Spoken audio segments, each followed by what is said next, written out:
Hello guys! For today's video, tayo ay maggagawa ng simple fried rice. Ayan, mainit na po ang ating pan. Let's put some oil. Nakita nyo naman ang ating oil, konti lang. Kasi ayaw po natin ng sinangag na lumalangoy sa mantika.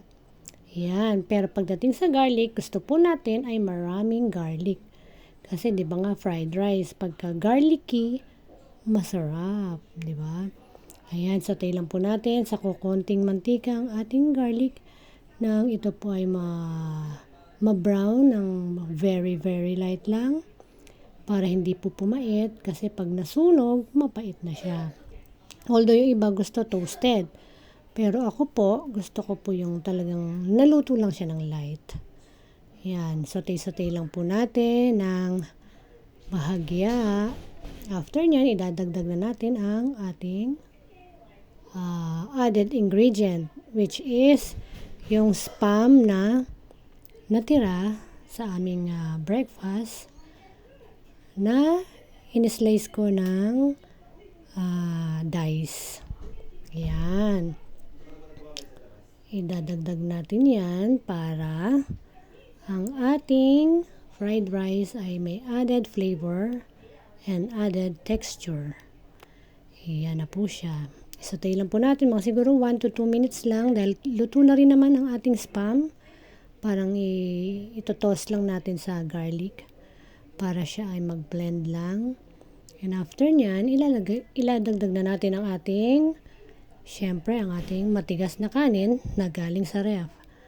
Which is siya ang pinakamaganda pagka nagsasangag tayo or gumagawa ng fried rice. Yan, di ba? Kita nyo naman sa sobrang tigas. Itsura pa lang, matigas na. O ngayon, pwede natin durug-durugin. Pwede rin namang takpan na lang natin ang ating pan para mag-soften siya, para lumambot. Di ba? Ayan, dami tayong marami tayong natirang kanin. Kaya naman, naisipan nating maggawa ng ating sinangag. Ito po ay isang simple fried rice lang naman. At kahit sino kayang gawin ito, napakadali lang. Yung mga leftover nyo lang, yan, di ba? Kung ano yung mga natira nyo pagkain, pwede nyo ilagay. So, yan, takpan na natin. At yan, malambot na po siya.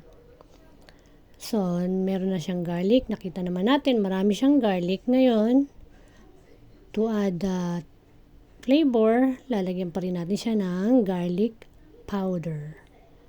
So, lalagyan natin para mas garlicky pa ang taste ng ating sinangag. Which is napakasarap, di ba, kapag garlicky ang ating fried rice. Yan, di ba, nakita nyo naman, ang ganda na ng itsura. Yan pa lang. Napakasimple lang, napakadali lang gawin, at yummy. Yung ating spam, magdadagdag din niya ng lasa sa ating sinangag kasi alam naman natin ang spam na napakaalat. Kaya naman, konti lang yung nilagay natin garlic salt para hindi na masyadong umalat yung ating sinangag. Yan, halu-haluin lang natin po hanggang sa nag-incorporate na silang lahat, ang kanin at mga ingredients natin. At ang ating huling ilalagay ang natirang egg. Minins ko rin siya, kiniyub ko rin siya, ang kanyang pagkakahiwa. Para maganda tingnan, di ba? Yung nakikita nating fried rice na nabibili sa mga mga restaurant, ganyan. Maliliit na bits lang siya yan. O, di ba? Napakadali lang. So, pag may natira tayong rice, pwede natin gawin ito para instantly meron tayong pang breakfast.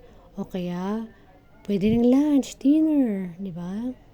Ganun lang kasimple. Kailangan lang, lagi ka lang creative sa mga bagong gagawin mong dish. Yan, katulad niyan. Tapos na.